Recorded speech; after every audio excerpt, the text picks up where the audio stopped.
अस्सलाम वालेकुम जी viewers, welcome to साजिश वर्ल्ड। आज मैं आपके लिए पाकिस्तान स्टडी एक नया सब्जेक्ट का आगाज़ कर चुका हूँ। हम पहले ही क्लास मैट्रिक की इंग्लिश कंप्लीट कर चुके हैं। एसएसटी और एचएसटी की तैयारी हम ज़ोर और शोर से आपको करवा रहे हैं। सिंधी भी हमारी साथ में चल रही है, उर्दू भी चल रही है, पाकिस्तान स्टडी भी चल रही है। यानी कि जो जनरल ग्रुप में के कैंडिडेट्स हैं वो हमारे चैनल को ज़रूर सब्सक्राइब करें ताकि सारी वीडियो देखकर अपनी घर बैठे आसानी से तैयारी कर सकें। तो वीडियो को आप लास्ट तक देखेंगे इंशाल्लाह। आज क्लास 9th का पहला चैप्टर जो है आइडियोलॉजी ऑफ पाकिस्तान वाला, वो चैप्टर इंशाल्लाह हम क्लियर करेंगे। चलते हैं हम क्वेश्चन नंबर 1 की तरफ। नंबर 1 क्वेश्चन है the basis of the ideology of Pakistan is.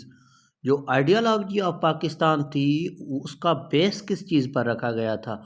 तो आइडियोलॉजी ऑफ पाकिस्तान जो थी उसका बेस इस्लाम पर रखा गया था। आंसर हो जाएगा इस। नंबर 2 क्वेश्चन है हमारे पास चैप्टर नंबर 1 के में से। Islam is the most democratic. Islam is the most democratic, यानी इसका आंसर हो जाएगा सिस्टम। पाक Islam is the most democratic system. जो इस्लाम का जो सिस्टम है वो ज़्यादा से ज़्यादा डेमोक्रेसी की तरफ है। नेक्स्ट क्वेश्चन की तरफ हम चल। नंबर 3 क्वेश्चन हमारे पास आ जाता है to keep things at their appropriate place is called. जो थिंग्स है उसको उसी मखसूस जगह पर रखने को क्या कहते हैं? तो उनको कहा जाता है जस्टिस। इसका सही ऑप्शन हो जाएगा, आंसर हो जाएगा जस्टिस। मैंने ऑप्शन नहीं लिखे ताकि आपका टाइम बच सके और हम कम टाइम में ज़्यादा से ज़्यादा क्वेश्चन।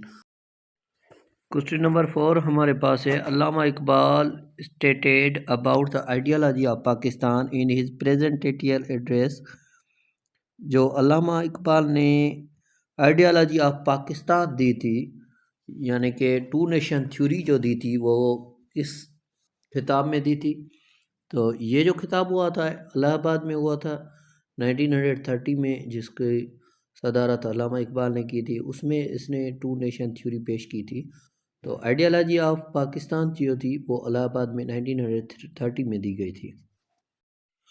क्वेश्चन नंबर 5 हमारे पास है Quaid-e Azam said that dash and dash are two separate social system. Quaid-e Azam ने ये कहा था कि टू सेपरेट नेशन सिस्टम में कौन से? एक तो ये कहा था कि इस्लाम, और दूसरा ये कहा था हिंदुइज़म। इस्लाम एंड हुदिज़म जो है ये दोनों एक सेपरेट सोशल सिस्टम में। नेक्स्ट क्वेश्चन की तरफ हम चलते हैं। क्वेश्चन नंबर 6 से है हमारे पास। 6 से है the basis of faith is dash of Allah and dash.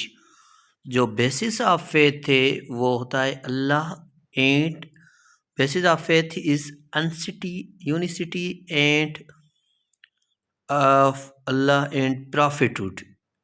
Unicity and prophethood यानी अल्लाह पर यकीन और हज़रत मोहम्मद सल्लल्लाहु अलैहि वसल्लम की नबूवत पर यकीन। नेक्स्ट क्वेश्चन है हमारे पास फ्रेटर्निटी मीन्स। फ्रेटर्निटी की क्या मीनिंग है? फ्रेटर्निटी की मीनिंग्स है ब्रदरहुड। नेक्स्ट क्वेश्चन है हमारे पास। क्वेश्चन नंबर 8 है character is dash of habits. Answer है sum total. Character is sum total of habits. जो कैरेक्टर है, जो हैबिट्स है उसको कहा जाता है। जो इंसान की आदतें होती है वो कैरेक्टर को शो करती है। नेक्स्ट नंबर है हमारे पास the source of Islamic ideology are dash the holy Quran and the sunnah. जो सोर्स ऑफ इस्लामिक आइडियोलॉजी है वो डिपेंड है दो चीज़ों पर, एक होली कुरान पर और दूसरा जो है सुन्ना पर। नेक्स्ट क्वेश्चन है हमारे पास 10 Pakistan resolution was passed in Lahore in 1940। ये क्वेश्चन बहुत बार जॉब्स में आ चुका है, रेजोल्यूशन ऑफ पाकिस्तान वाला, तो आप रिमेंबर कर। 11th नंबर हमारे पास क्वेश्चन है इन देश वार पाकिस्तानी शोज ग्रेट पेट्रोइज्म। जो वार हुई थी जिसमें ज़्यादा से ज़्यादा पाकिस्तानियों ने हुब्बुल वतनी दिखाई दी, वो कौन सी वार थी? 1965 वाली वार थी जिसमें ज़्यादा से ज़्यादा पाकिस्तानियों ने हुब्बुल वतनी का वलवला दिखाया था। 12 नंबर है ideology is originally a dash word. Ideology जो है एक फ्रेंच वर्ड है और ये फ्रेंच रिवॉल्यूशन के दौरान लिया गया था और उस दौरान ये बहुत ज़्यादा लफ्ज़ यूज़ हुआ था, आइडियोलॉजी। नेक्स्ट क्वेश्चन है question number 13, Islam stands for among the people. Islam जो है वो किसके लिए खड़ा होता है, कौन से लोगों के लिए? तो Islam is stands for among the people of equality, equality के लिए इस्लाम खड़ा होता है। नेक्स्ट क्वेश्चन है हमारे पास नंबर 14 क्वेश्चन है हमारे पास, कायद आज़म वाज बर्न इन। ये तो बहुत ही इजी क्वेश्चन है लेकिन ये भी आता रहता है जॉब्स में। कायद आज़म कौन सी ईयर में पैदा हुआ था? 1876 में कायद आज़म पैदा हुआ था, लेकिन कभी कभार इसकी डेट भी पूछ लेते हैं तो वो भी आप रिमेंबर कर लें।